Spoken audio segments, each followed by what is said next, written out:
आपको बताने जा रही हूँ हनुमान जी ने सोने की लंका कैसे जलाई।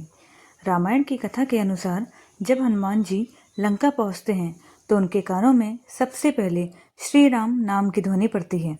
हनुमान जी को यह देखकर आश्चर्य होता है कि आखिर लंका में प्रभु श्री राम का नाम कौन ले रहा है। इसके बाद हनुमान जी विभीषण से मिलते हैं और उन्हें पता चलता है कि विभीषण राम भक्त है और रावण की नीतियों के विरुद्ध है। विभीषण रावण का सबसे छोटा भाई था जिसने लंका पर शासन किया था। वह ऋषि पुलस्त्य के पुत्र ऋषि विश्वा और केकसी के सबसे छोटे पुत्र थे। लंका के राजा रावण उनके बड़े भाई थे। इसके बाद हनुमान जी की मुलाकात अशोक वाटिका में दयनीय अवस्था में बैठी माता सीता पर पड़ती है। सीता जी के पास ही त्रिजटा नाम की सेविका बैठी थी। हनुमान जी सूक्ष्म रूप में एक पेड़ पर बैठकर त्रिजटा के वहां से जाने की प्रतीक्षा करने लगे। तभी हनुमान जी ने सुना कि त्रिजटा माता सीता से कह रही हैं कि उसने ब्रह्म मुहूर्त में आए सपने में देखा कि सोने की लंका में आग लग गई है और सोने की लंका जलकर भस्म हो गई है।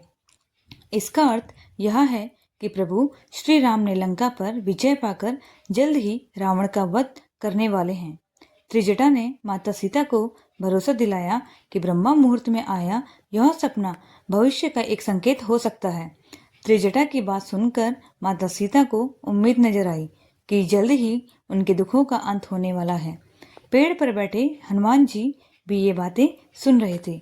हनुमान जी ने जब त्रिजटा की बातें सुनी तो उन्हें बहुत हैरानी हुई, क्योंकि एक ऐसा ही सपना हनुमान जी ने भी देखा था।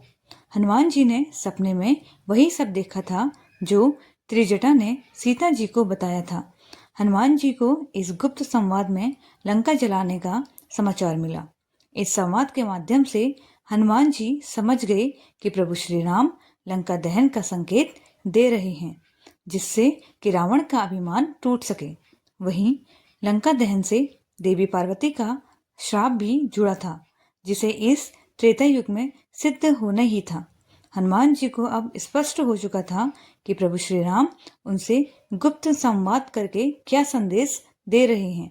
लेकिन हनुमान जी दुविधा में पड़ गए कि इस दूसरे देश में बिना किसी व्यवस्था यानी तेल, अग्नि आदि के लंका दहन कैसे करेंगे। हनुमान जी इस सोच में डूबे कि अचानक उन्होंने देखा कि माता सीता अकेली वृक्ष के नीचे बैठी है। इसके बाद हनुमान जी ने माता सीता से मिलकर उन्हें विश्वास दिलाया कि उन्हें प्रभु श्री राम ने ही भेजा है। हनुमान जी ने माता सीता को प्रभु श्री राम की अंगूठी दी। अंगूठी देखकर माता सीता प्रसन्न हुई। माता सीता से मिलने के बाद हनुमान जी अशोक वाटिका में घूमने लगे। हनुमान जी फल फूल तोड़कर उनका आनंद लेने लगे। जब लंका के कुछ सैनिकों की नजर हनुमान जी पर पड़ी तो उन्होंने बजरंगबली को पकड़ने की कोशिश की, लेकिन विफल रहे। जब यह समाचार लंका के राजमहल में पहुंचा तो रावण के पुत्र बारी बारी से हनुमान जी को पकड़ने के लिए अशोक वाटिका में पहुंचे।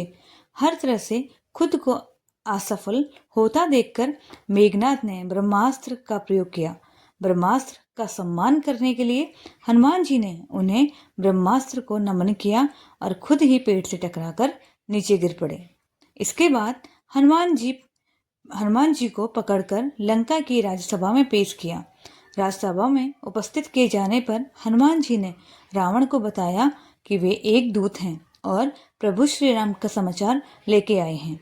हनुमान जी के मुख से प्रभु श्री राम का समाचार सुनकर रावण बहुत क्रोधित हुआ और उसने हनुमान जी को मृत्युदंड देने का निर्णय लिया।